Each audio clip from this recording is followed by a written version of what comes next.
আপনার ভাগ্য যতই খারাপ হোক, এমন একটি আমলের কথা বলবো যে এই আমল যদি করতে পারেন তাহলে দ্রুত আপনার অল্প সময়েই ভাগ্য পরিবর্তন হয়ে যাবে। আর এই আমল যদি করেন তাহলে চারিদিক থেকে টাকা আসবে। তো প্রিয় ভাই, আমি যে আমলের কথা বলবো খুবই সহজ আমল। ভাগ্য যদি দেখেন যে আপনার খারাপ, ভেঙে পড়বেন না। ভাগ্য পরিবর্তনের জন্য যে কাজটি করবেন সেটি হলো দোয়া। নবীজি সাল্লাল্লাহু আলাইহি সাল্লাম বলেছেন যে ভাগ্য একমাত্র দোয়াতেই পরিবর্তন হয়। দোয়ার এত শক্তি যে আপনার খারাপ ভাগ্যকে পরিবর্তন করে দেবে ইনশাআল্লাহ। তো প্রিয় ভাই, আমি একটি দোয়ার কথা বলবো। এই দোয়া যদি আপনি করতে পারেন তাহলে হতে পারে যে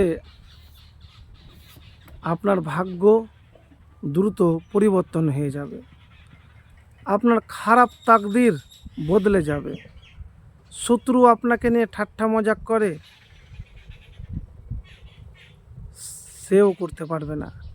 আপনার গভীর দুর্ভাগ্য এবং কষ্টদায়ক বিপদ থেকেও আপনি মুক্তি পাবেন। তো প্রিয় ভাই, খুবই সহজ একটি দোয়ার কথা বলবো। এবারে বলবেন এই দোয়া কতবার পাঠ করব? আপনি যতবার দিনে আমল করতে পারবেন, বা যখন দেখছেন ভাগ্য আপনার খারাপ, তকদির খারাপ, খুব গভীর দুর্ভাগ্যে আছেন, তখন বারবার করে এই দোয়া পাঠ করতেই থাকবেন। তো প্রিয় ভাই, আমি এতটুকুন আপনাকে বলবো যে আপনি হতাশ না হয়ে আল্লাহ রাব্বুল আলামিনের কাছে দোয়া করবেন। হতাশ না হয়ে কি করবেন? দোয়া করবেন। হাত উঠিয়ে করতে পারেন আর এই দোয়াটি করবেন। আল্লাহুম্মা ইন্নী আউযু বিকা মিন জাহদিল বালাই ওয়া দারাকিস সাকাই ওয়া সুইল কাজাই ওয়া সামাতাতিল আদাই। এর অর্থ হলো, হে আল্লাহ, আমি আপনার আশ্রয় নিচ্ছি কষ্টদায়ক বিপদ, গভীর দুর্ভাগ্য, খারাপ তাকদীর এবং শত্রুদের উপহাস থেকে। বুখারী শরীফ 6347 নম্বর হাদিস। তো দুরুদ শরীফ অবশ্যই পড়বেন।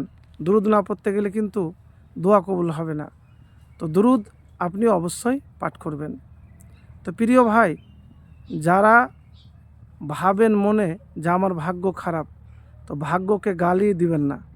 কেন? ভাগ্য সৃষ্টিকর্তা হলো আল্লাহ। তো আপনার ভালো খারাপ ভাগ্য তকদির লিখেছেন আল্লাহ। তো আপনি দোয়া করবেন, কখনো গালি দিবেন না। কেন? নবীজি সাল্লাল্লাহু আলাইহি সাল্লাম বলেছেন ভাগ্যকে গালি দেওয়া জামানাকে গালি দিতে নিষেধ করেছেন। তো প্রিয় ভাই, এই দোয়াটি পাঠ করবেন আর মেহনত করবেন আল্লাহর নাম নিয়ে, আল্লাহর প্রতি ভরসা রেখে। মেহনত এমনভাবে করুন যে মেহনতি বলবে যে হ্যাঁ, আমাকে মেহনত করছে।